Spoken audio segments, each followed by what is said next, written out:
اس کے حوالے سے ہمارا موقف یہ ہے کہ نبی کریم علیہ الصلوۃ والسلام کی ذات اقدس نے خود نماز کے اندر رفع یدین صحابہ کر رہے تھے.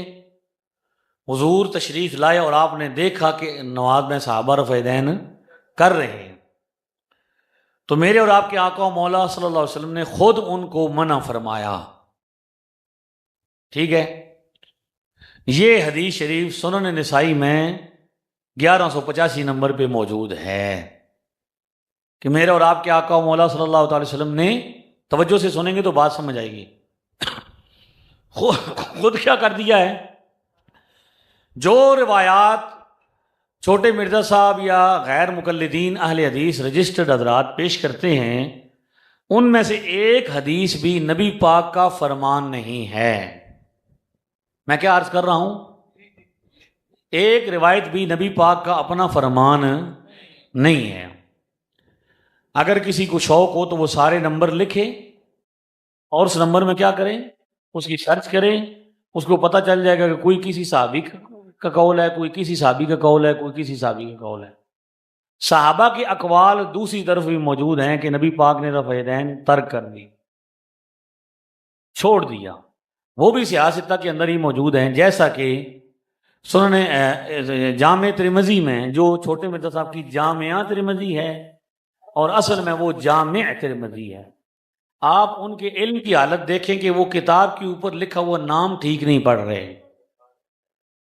ایک ٹیچر آپ بچے کو ٹیوشن پڑھائیں بھیجیں، ٹھیک ہے، اور وہ کتاب کے اوپر نام لکھا ہوا بھی صحیح نہ پڑھے تو آپ اس کے بعد اپنا بچہ پڑھائیں گے؟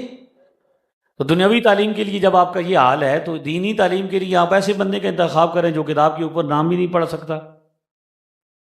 ایک ٹیچر میرے پاس آیا، اس نے مجھے سچا واقعہ سنایا کہ ہمارے اسکول میں ایک ایسی بھی ٹیچر تھی کہ بچہ گھر میں اسکول اس کے پاس اردو پڑھتا تھا اور وہ اسکول میں گھر میں بچہ سبق پڑھ رہا تھا، نمبر 2 نے ابراہیم علیہ السلام کو آگ میں ڈلوا دیا. کیا پڑھ رہا تھا؟ نمبر 2 نے ابراہیم علیہ السلام کو. تو باپ جو تھا وہ پرانے زمانے کی اردو پڑھا ہوا تھا، اس نے کہا بچے کیا پڑھ رہے؟ اس نے کہا جی نمبر 2 پڑھ رہا ہوں.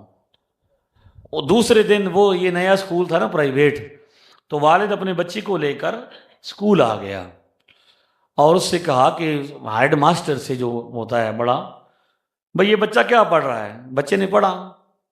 ٹیچر اس ہیڈ ماسٹر کو بڑی پریشانی، اس نے بلایا جو ٹیچر پڑھانے والی تھی، تو اس نے کہا کہ یہ کیا لکھا ہوا؟ تو اس نے پڑھا، خود پڑھا کہ نمبر 2 نے. اس نے کہا بندہ نمبر 2 تھا لیکن نام اس کا نمرود تھا. کیا تھا؟ تھوڑا جا بھائی تم ہی ہنس لے، کی وجہ ہی یہ بچے ہنستے نہیں، ویسے پتہ نہیں کیا وجہ، مسکرانے کو نہیں نا، پتہ نہیں کیا مسئلہ ہونا. بات سمجھ آ رہی ہے؟ چھوٹے مرزا صاحب ہر ویڈیو میں کہتے ہیں جامعہ ترمذی، جبکہ وہ کیا ہے؟ جامع ترمذی. کیا ہے؟ جامع. جامعہ تو آخر میں تب ہوگا جب تے ہوگی آخر میں. مسجد کے بعد کیا لکھا ہوا ہے؟ جامع مسجد. تو عام آدمی کیا کہتا ہے؟ جامعہ مسجد. تو شاید وہ سمجھتے کہ یہ بھی کوئی جامعہ والی بات ہے. تو جب آگے مذکر ہو تو پیچھے بھی موصوف مذکر ہو تو صفت بھی کیا ہوتی ہے؟ یہ تو ایسی جیسے کوئی بندہ کہے کہ مرد آ رہی ہے.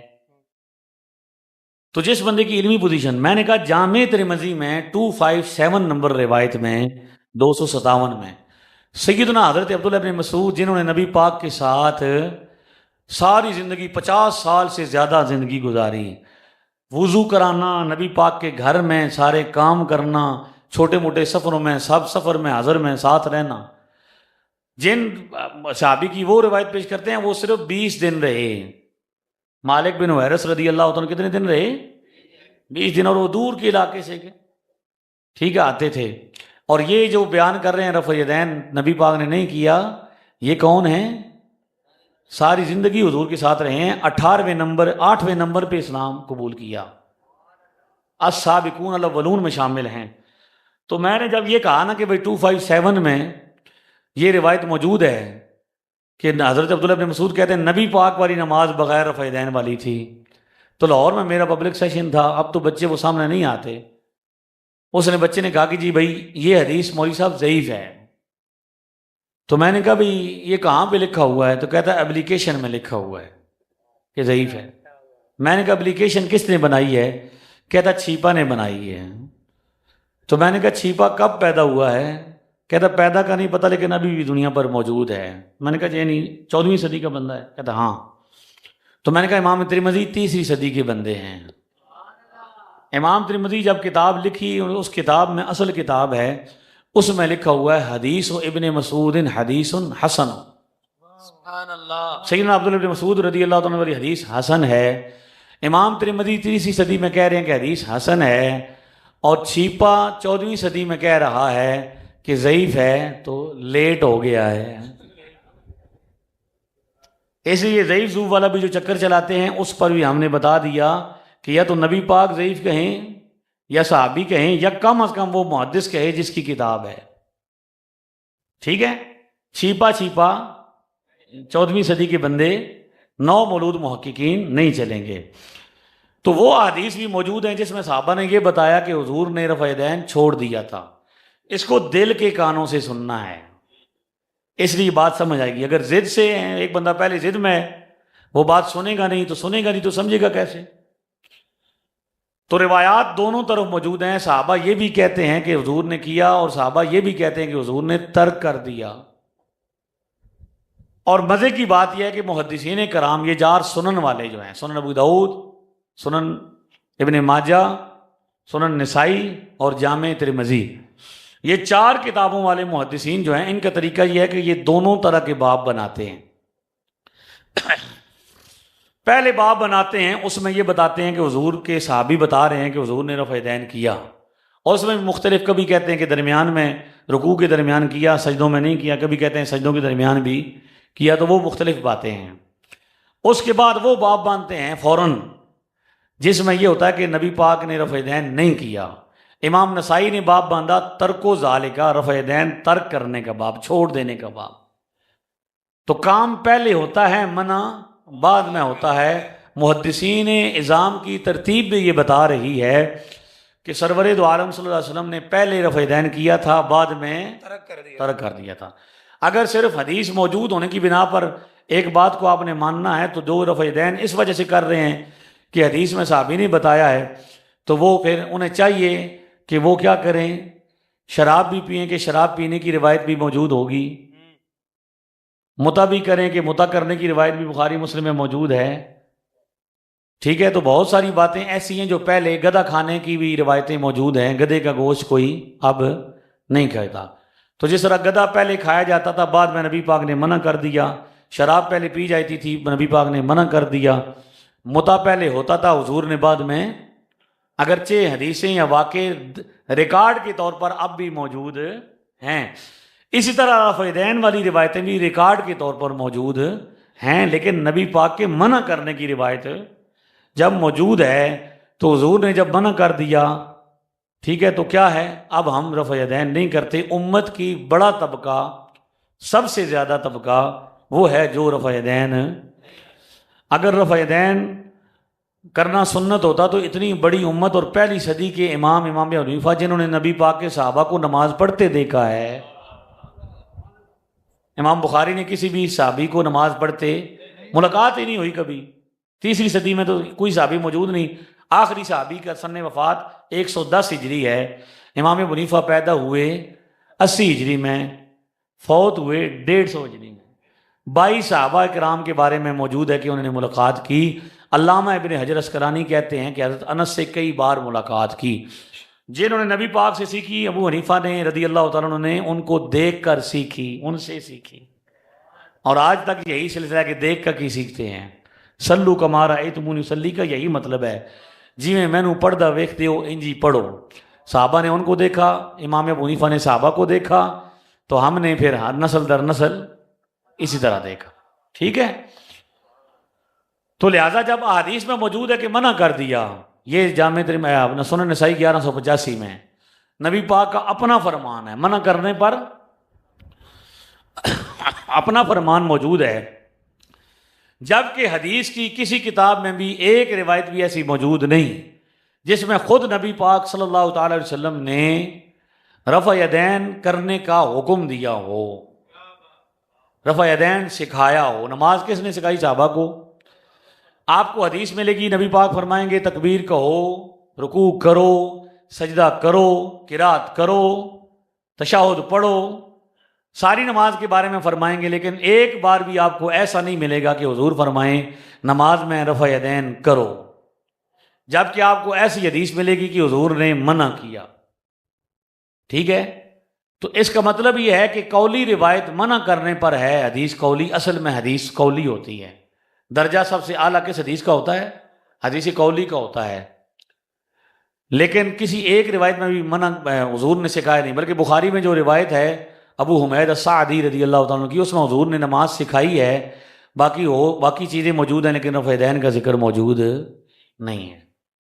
اس کا مطلب ہے کہ جو روایتیں بیان کی گئی ہیں وہ ریکارڈ کے طور پر محدثین نے جمع کر دی، جیسے باقی شراب والی روایت، گدے والی روایت، متع والی روایت بھی بطور ریکارڈ جمع کی کہ یہ چیزیں تھیں۔ ٹھیک ہے بھائی، 1975 میں ایک چیز تھی، ایک قانون تھا، آج وہ نہیں ہے، لیکن ریکارڈ کے طور پر وہ قانون موجود ہوگا کہ یہ ہوتا تھا، اس لیے رفع یدین منع کر۔ جب ہم نے یہ حدیث پاک پیش کی نا تو انہوں نے کہا کہ بھائی یہ تو ہاتھ اٹھانے کا ذکر ہے، رفع یدین کا ذکر نہیں، تو وہ تو ہم نے بتا دیا بھائی ہاتھ اٹھانے کو ہی رفع یدین۔ ایک اعتراض یہ تھا کہ بھائی سنت ہے نبی پاک کی رفع یدین، تو اپنی سنت کو حضور گھوڑوں کی دموں سے کیوں تشبیہ دے رہے ہیں؟ تو میں نے کہا بھائی چونکہ عالم نہیں ہے اس لیے تشبیہ اور تمثیل کا معنی نہیں پتا، ملانا اور ہوتا ہے اور مثال دے کے سمجھانا اور ہوتا ہے۔ ٹھیک ہے، اس کی ایک مثال یہ ہے کہ حدیث شریف میں یہ بھی موجود ہے کہ کوئی بندہ نماز میں سجدے کے ایسا نہ بیٹھے جیسے کتا بیٹھتا۔ اب نبی پاک سجدے میں بیٹھنے کو کتے سے ملا رہے ہیں یا سمجھا رہے ہیں؟ کوئی بندہ نماز میں ایسے نہ جائے جیسے اونٹ جاتا ہے سجدے میں۔ تو صحابہ کرام چونکہ دیہاتی لوگ تھے، جانوروں کے ساتھ ان کی مانوسیت تھی، وہ گھوڑوں پہ سفر کرتے تھے، اونٹ انہوں نے رکھے ہوئے تھے، بکریاں انہوں نے سنبھالی ہوئی تھی، حضور ان کو مثال دینے کے لیے جانور کی مثال دیتے تھے کہ انہیں جلدی سمجھ آ جائے گی۔ تو اب گھوڑا جس طرح پونچھ ہلاتا ہے، صحابہ کرام چونکہ گھوڑے میں تھے تو حضور نے فرمایا کہ جس طرح وہ حرکت کرتا ہے نا، ساتھ میں جسم بھی ہلاتا ہے، تو اس طرح تم کیا کرو، ایسے نہ ہلاؤ۔ دوسرا اعتراض یہ کیا بھی چھوٹے مرزا صاحب نے کہ گھوڑا تو ایسے ایسے ہلاتا ہے، رفع یدین ایسے ایسے ہوتا ہے، اوپر سے نیچے ہوتا ہے۔ میں نے کہا یہ بھی آپ کی کم علمی پر دلالت کرتا ہے، کیونکہ آپ گھر سے باہر نہیں نکلتے، آپ پردہ نشین ہیں، جب نکلتے ہیں تو پردہ کر کے نکلتے ہیں۔ ہمارے تو پڑوسی ہمیں پتہ ہے۔ تو جوڑا بندہ ہر وقت اندر ہی بیٹھا رہے انہوں کیا پتا بھی دنیا چ کیا ہوندا پیا ہے۔ ہم آپ کو گھوڑا دکھائیں گے اور اس گھوڑے پہ بٹھائیں گے جو گھوڑا اوپر سے نیچے پونچھ ہلاتا ہے، کیونکہ آپ نے کبھی گھوڑا دیکھا نہیں، ہم نے گھوڑا رکھا ہوا ہے، جس میرے بھائی نے گھوڑے رکھے ہوئے ہیں، میں نے گھوڑے کو دیکھا ہے۔ نبی پاک نے یہ نہیں فرمایا کہ جس طرح گھوڑا اٹھاتا ہے، حضور نے فرمایا جس طرح مست گھوڑا اٹھاتا ہے۔ نارملی گھوڑا ایسے ایسے ہی ہلاتا ہے، لیکن جب وہ مستی میں ہو، سرکشی میں ہو، تو پھر کیا کرتا ہے، اوپر سے۔ جیلم میں گجروں کا گھوڑا موجود ہے، میں نے خود اس کو دیکھا اوپر سے نیچے کرتے ہوئے۔ میں نے آفر دی ہوئی ہے چھوٹے مرزا صاحب، آپ قابل تو اس کے ہیں کہ آپ کو گدھے پر بٹھایا جائے، لیکن ہم آپ کو پھر بھی مسئلہ سمجھانے کے لیے گھوڑے پہ ضرور بٹھائیں گے اور پوچھ اور اوپر سے نیچے ہوتا دکھائیں گے۔ 2 اعتراض ہو گئے۔ تیسرا اعتراض یہ تھا کہ 1185 میں آگے 1186 بھی ہے، تو یہ سلام سے متعلق ہے، تو ہم نے اس کا بھی جواب دے رکھ دیا، ہماری ویڈیو موجود ہے کہ 1185 الگ ہے، 1186 الگ ہے۔ ترجمے سے ہی فرق کر لیں کہ پہلی روایت 1185 میں ہے، خرج علینا رسول اللہ، نبی پاک ہمارے پاس آئے، نحن رافعو ایدینا فی الصلاۃ، ہم نماز میں رفع یدین کر رہے تھے۔ پہلی روایت میں ہے کہ الگ الگ صحابہ نماز پڑھے تھے، حضور باہر سے تشریف لائے اور ان کو دیکھا کہ وہ نماز میں رفع یدین کریں اور منع کر دیا۔ اور دوسری 1186 میں ہے، کننا نصلی خلف النبی، ہم نبی پاک کے پیچھے جماعت کے ساتھ نماز پڑھ رہے تھے۔ لہذا 1185 میں سلام کا لفظ نہیں ہے، شیپا نے خیانت کرتے ہوئے بریکٹ ڈال کے اس میں لفظ ڈالا ہے اختتام اور سلام کا۔ سلام اور اختتام اردو زبان میں بولے جاتے ہیں، آپ اس جگہ پہ جائیں عربی زبان میں آپ اوپر متن حدیث کا ہے، وہاں پہ آپ کو 1185 میں نہ سلام لکھا وہ نظر آئے گا نہ اختتام نظر آئے گا۔ یہ معنوی تعریف کرنے کے لیے وہاں پہ بریکٹ لگا کے 2 لفظ بڑھائے گئے تاکہ عام آدمی پھنس جائے اور سمجھ نہ سکے۔